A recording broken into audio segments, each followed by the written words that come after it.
Molweni ndiyanamkela kwezaseTV-ni ngesiXhosa. Namhlanje Mnakwethu kwenziwa i-reunion ka-season 3. Umphathi wohlelo nguLinda Sibiya. Ukhona ke uMashamase owayethembise ukutshisa umyeni wakhe intshebe. Wayexelele uMachiliza owayezocelelwa uba azoba ngumakoti wesibini ukuba iringi akuyo decoration. Beqala nje ukubonana. So uLinda uthi ubona uba intshebe isekhona kubaba uShamase zange itshe. Uthi ke umama wayengeke ade afikelele apho, uyamhlonipha umyeni wakhe and uyayithanda naye latshebe.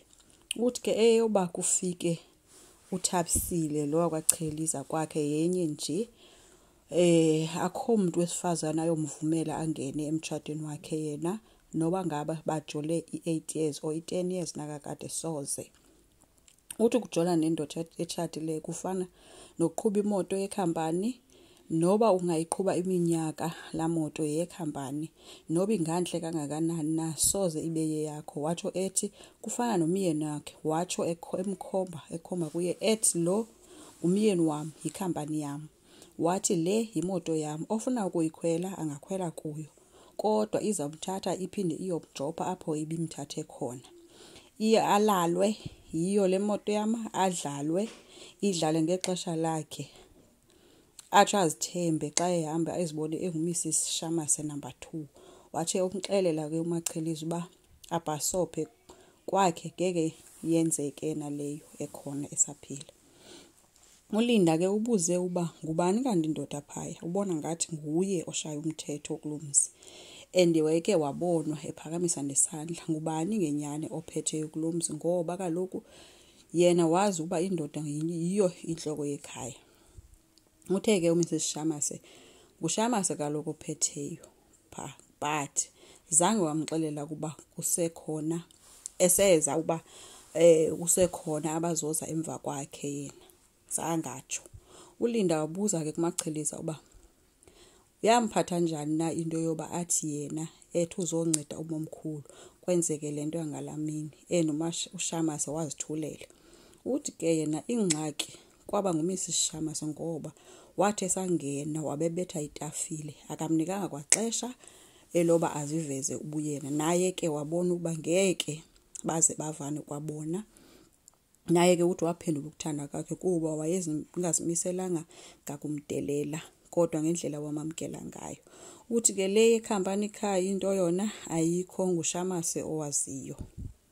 uLinda uze kuShamase ngokuthula kwakhe nokuthi uzotshiselwa intshebe. Uthula uthine indoda. uShamase uthe umuntu ongekho nongazange azalelwe esithenjini ngeke as-understand isithembu.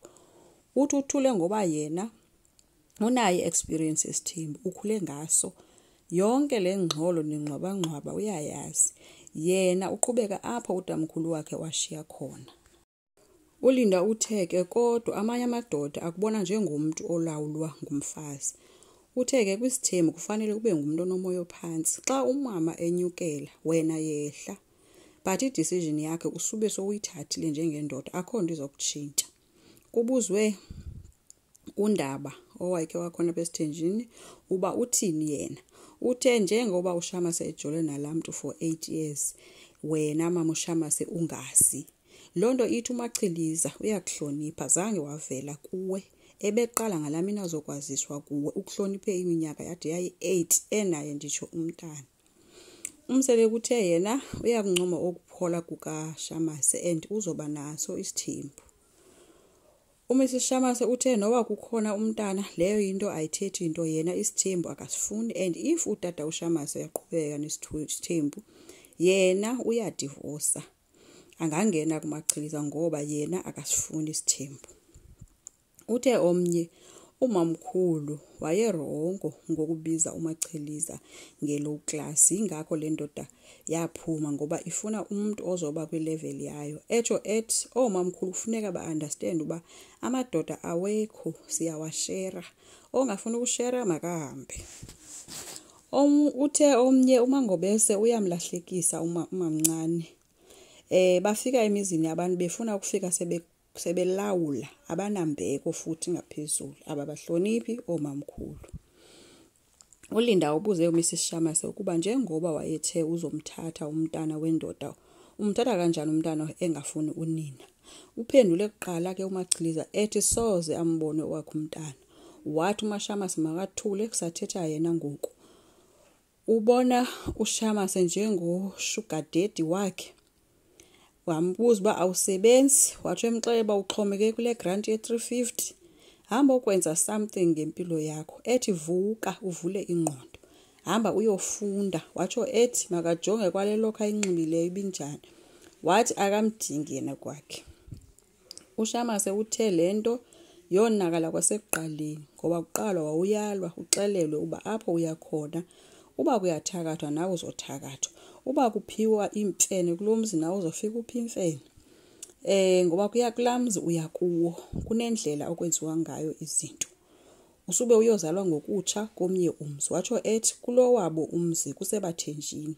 Yena uyamthatha uMachiliza njengonkosikazi wesibini ngoba pha kusebathenjini. Utheke uMrs Shamase uMachiliza akazungena kwakhe. Uzophuma ngalamnyango wayengene ngawo ngoba lamantombazana athanda ukusebenzisa amayeza ayawaphephetha amadoda. Uthe uzomphalazisa emachibini yena uShamase izophela yonke lento liyeza eliphazamisa indoda yakhe. uMachiliza uthe uyangena ke yena ngoba uyabona uba oyena muntu ozenza indoda yalamzi nguMrs Shamase kanti indoda yakhe yena ithi izomthatha and uzongena. Umseleki uvalise ngelithi uShamase uright aqhubeke abe phansi ngoba xa enophakamisa isandla kungaphela kubizwe amapolisa kuthethwe nge-domestic violence kule meko. Qha yena umncoma kweli loba akajiki uthi uyamthatha umfazi wesibini. And uMrs Shamase makazi ukuba akazange azimalini uMachiliza engazanga kuye kodwa uze kuShamase nefamily njengaye naye njengoba eze kwifamily eze kuShamase. Kangaphinde athethe ke uMrs Shamase ebemane enikina nje inhloko. Kusazoba nzima kulamzi uba sizopasa isystem. Enkosi ngicela siqhubeke subscribe siphinde silike anti siphinde sihlangane. Bye.